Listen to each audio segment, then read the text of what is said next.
Have you ever felt like you're carrying invisible wounds that hold you back, like an inner critic constantly reminding you of your flaws, your mistakes, or your failures? That critical voice didn't appear out of nowhere. Beverly Engel's book Healing Your Emotional Self offers a compassionate and practical guide to understanding where that voice comes from and, more importantly, how to heal it. At its core, this book is about uncovering and repairing the emotional damage many of us experience in childhood. Engel explains that our self-image is often shaped by how we were treated by our parents or caregivers. If you grew up with parents who were overly critical, dismissive, neglectful, or even emotionally abusive, those experiences left lasting marks on how you see yourself. For example, if you were constantly criticized, you may have grown up feeling like you were never good enough. If your emotions were ignored or invalidated, you might now struggle with expressing your needs or trusting your own feelings.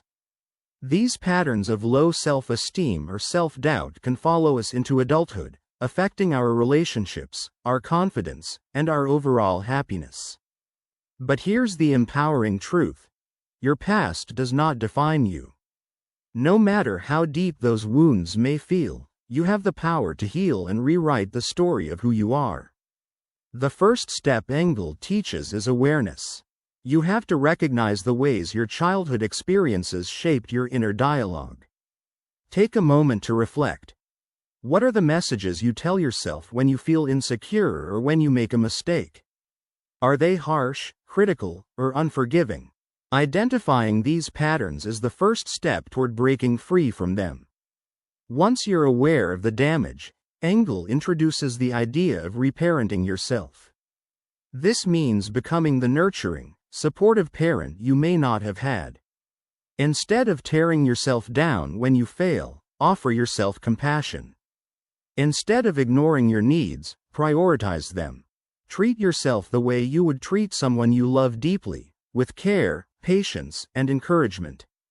Engel also emphasizes the importance of setting boundaries. Many of us who experienced emotional wounds in childhood become people pleasers in adulthood. We think we have to earn love by sacrificing our needs or saying yes to everyone. But healing means learning to say no. It means protecting your emotional well-being and giving yourself permission to prioritize your own needs without guilt. Another vital part of healing is challenging negative self-beliefs. The voices that tell you, "I'm not good enough," or "I don't deserve happiness," often come from the criticism or neglect we internalized as children. Engel teaches you how to recognize those harmful beliefs, question their truth, and replace them with affirmations that build your self-esteem. For example, instead of saying, "I'm a failure," you might affirm, "I am learning, growing, and improving every day." Forgiveness is also a key theme in the book. But Engel makes it clear: forgiveness isn't about excusing those who hurt you or pretending the past didn't matter. It's about freeing yourself from the anger and resentment that can weigh you down.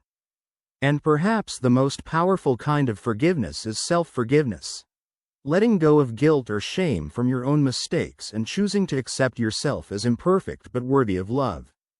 Throughout the book, Engel provides practical exercises to help you heal. She encourages journaling to process your emotions, practicing mindfulness to stay grounded in the present, and using affirmations to reprogram your inner dialogue. These tools empower you to reconnect with your authentic self, the person you were before those emotional wounds took root. One of the most transformative messages in healing your emotional self is that healing is a journey, not a destination. It's not about erasing the pain of the past but about learning how to live with strength and self-compassion in the present. You don't have to be perfect to be worthy. You don't have to carry the weight of your past forever. So, what's the takeaway? Start small. Begin with kindness toward yourself. Practice saying no when you need to. Recognize your worth, not as someone who has to prove themselves, but as someone who is inherently deserving of love and respect. Remember, you are not broken, you are healing. You are not defined by your past, you are empowered by your future. And every small step you take towards self-compassion, self-respect, and self-love brings you closer to the whole, confident, and emotionally free person you were always meant to be.